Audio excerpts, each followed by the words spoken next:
Okay, so these are applications of first order differential equations, and I'm just going to put all three of them up here. So the first thing is this sum of the forces is the mass times the acceleration. I've never seen that before. This PS you should note is actually a second order differential equation. Yes. Right? Acceleration. So Meters per second. yeah, so you're like, acceleration is the second derivative of position, right? So if you only know things about the velocity, right, then this is a first order differential equation in velocity, so you can solve for the velocity function. And getting to position is not particularly hard from this, right? So questions here are going to be like, assume that you have some kind of, I think the question that I assigned is, assume you have some kind of a guy with a mustache sliding down a pole, right? Fireman or a stripper? Either way. So there's a force due to gravity acting on this guy, and then there's a frictive force due to the pole acting this way. Right? And so what you're going to develop is not the position equation, but the velocity equation. And then I trust once you have the position equation, or once you have the velocity equation, you can get to the position equation pretty easily. Cool.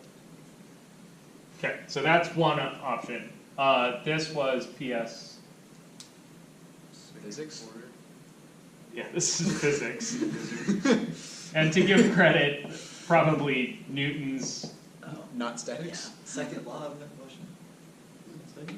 It is Newton's second law of motion. Really? I thought it was the first. I think it's the that was first the one. first two. I'm pretty sure that's Newton's second law. If equals MA. Newton's first or second? Newton's first law was that They're all motion basically stayed the in same. motion until Inertia, yeah. that is inertia is Newton's second law with the momentum. Okay, anyway, Two point is, Yeah. don't care, Joe doesn't one know or the about others. P.S. This is like the fundamental equation of climbing. Really? Movement in general. Yeah. Then there's cooling / warming. Hey, that's Newton as well. Yeah, which is another Newton thing. What a guy. Well, He probably doesn't deserve credit for all this shit. Yeah. All right. Anyway, cooling or cooling and warming. The way those works. Proportional to The way those works is that the derivative of the temperature with respect to time Oh, keep going. is proportional Okay. to the Difference? difference between Things? The environment and And the thing. the environment and the thing, and yeah, K will absorb whether it's positive or negative. I usually like to phrase it this way. The difference between the object and the environment. For whatever reason in my head it usually goes as the object is warmer than the environment, but it doesn't matter. Relative to the environment, or relative to the object, it is the environment, or the environment is the thing that's different. what is There we go. You're relative. Whatever. I got you. Yeah. I'm standing as the object, not standing as the environment, but who cares? To solve this, it looks separable to me. yeah, this is separable. You guys have a technique to solve this. Solve it. You get some First kind up of on the left reasonable and- equation. Throw the It's bottom like on the right. multiply by dt, divide by t minus t. Yep. Can we just call that delta t? So you get 1 over t minus t, d capital T is k d little T t. over delta t. Can you treat the Well, environment it's temperature as constant? Yeah, the environment temperature, assuming it's constant, right? Then it goes over here. If it's not constant, then you have a much more complicated problem. Like a second differential equation within this one? It depends. So, P.S. This is true as long as the object that you're cooling is not going to appreciably warm the space, and as long as the temperature in the space is held constant. Right. That make sense? So you are not allowed to use this on a 1 cubic meter block of molten salt in a room, right? That ain't gonna work. That's hot. because that's hot and Oh, has a lot of there we thermal go. energy, Hot boy. right? So no giant ice blocks either. But for your beer on the table, this will work like a charm. What about like a motor?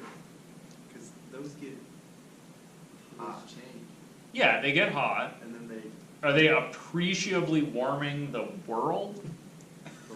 But what do you call the environment? Yeah, that's another valid question. So Yeah, I fire system. The engine. I usually think about the environment as kind of the space out to the nearest good insulator.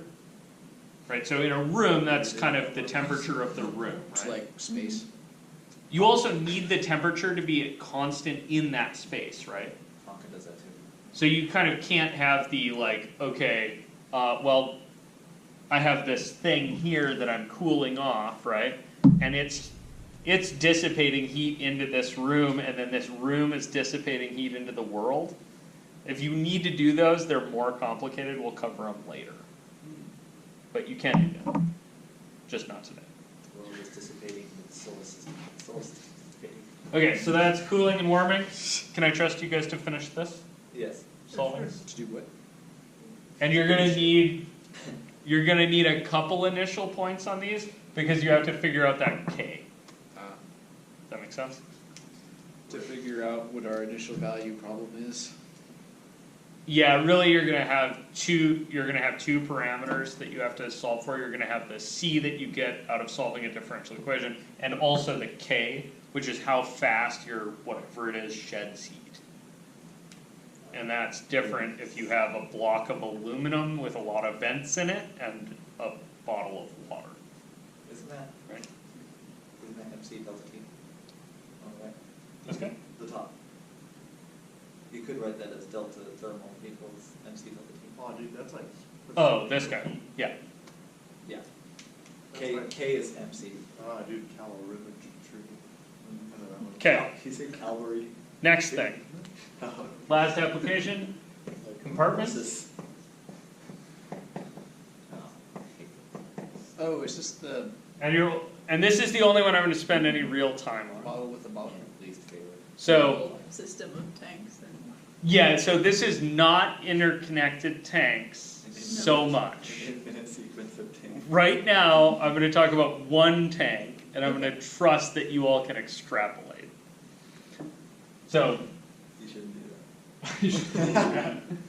okay, so for right now, you have some tank, right? And this is one I have to spend a little bit of time on. Usually some water in this tank or some fluid in here. There are some assumptions that are made here. Things have to be well mixed. Things have to be relatively soluble. You have to make sure that the tank doesn't overflow or empty out. Right? Things change kind of categorically when that happens. Newtonian fluids. Yeah, you kind of have to assume that things are relatively. Yeah, well mixed, I think, will take care of Right. Newtonian fluid. So there are some assumptions. These are not always perfect. In fact, these are usually kind of crappy models. They don't even work with things like heat in the room or smoke in a room, right? But they're a good first guess, and so we use them. The thing that we use kind of compartments for most is not so much like every textbook has a whole bunch of these, like, if you have a briny solution and you're pouring fresh water into it, what is the eventual equilibrium? Like, nobody gives a shit about brine, right? I mean, Thanksgiving. The thing we use this for, fundamentally, is, Like, Joe trying to build it. DT said diesel turkey. Joe's doing like the math on how long it takes for his turkey to be brined. there are like people, right? And inside the people, they have like organs and whatnot. Like, this is my picture of a person and their liver, right? Wait, is it on the right? And then above your liver Never be a is his stomach, Nice. right? I don't think that works. Where'd And- the lungs and heart go? Don't worry about it. This guy has only the relevant parts. It could happen. And when you do things like ingest a drug or drink beer, that goes through the stomach, right? So there's a compartment that's the stomach that acts a little bit like this, right? Has an intake, that's your throat, really. And then an out, which is a bunch of different things. So there's an out through the lining of your stomach into your bloodstream, and there's also an out into your lower, or into your intestines, right? Right. And then your liver has some inputs, right? So your liver is connected to your stomach by your bloodstream, right? So there's really a compartment that's your stomach, there's a connected compartment to that that's your bloodstream, and then there's a connected compartment to that that's the liver. And we're often really, really interested in, if you ingest this drug once every 4 hours, what is the concentration in your liver? Does it ever get to fatal, Oh, right? it's that classic Calc 1 thing with medicine. Yeah, there's a bunch of these kind of classic medicine problems. This one does a better job because you can do interconnected pieces, right? So you can say, okay, a critical level in the bloodstream is this, a critical level in the liver is this, a critical level in the stomach is this. Will it ever reach any of those? Right? So biology is kind of the place for compartmental analysis, but the fundamental thing about compartmental analysis is really, really easy. You just have to remember to write it down. So in here, I'm going to say that there's some amount of stuff that depends on time. And the crucial thing is that this is the amount, not concentration. It is the actual amount of stuff. So we're never gonna try to model the concentration. We're always gonna model the amount. What's the difference? Easier? So a concentration Concentration is is an how much- amount yeah. per volume, right? I'm always going to be interested in finding something out about a concentration, but the first thing I'm always going to do is switch that question to an amount question. So instead of talking about the concentration of salt dissolved in water here, I'm going to talk about how much salt is there in that water. Okay, and then you can kind of change it depending on what it is. Yeah, and then I'm going to be able to write down a formula for the volume really easily, right? If it's not emptying or... Yeah, like specifically if the amount in and the amount out are the same, then the volume's going to be a constant. It's just going to be a number. I can divide by that number anytime I want, and it won't be a problem. But writing down equations for concentration is super hard. Writing down equations for amounts is really easy. So the fundamental equation for compartments is that amount has a rate of change, and that rate of change is given by the amount in minus, oops, that was the wrong way, the amount out.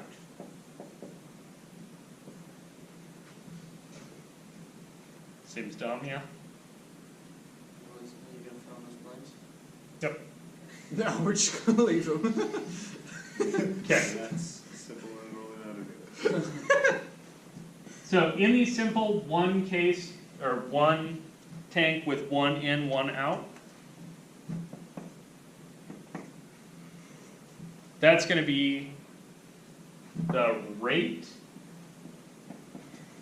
in times the concentration in. Right, if I'm thinking units here, that's a rate in is like a volume per time,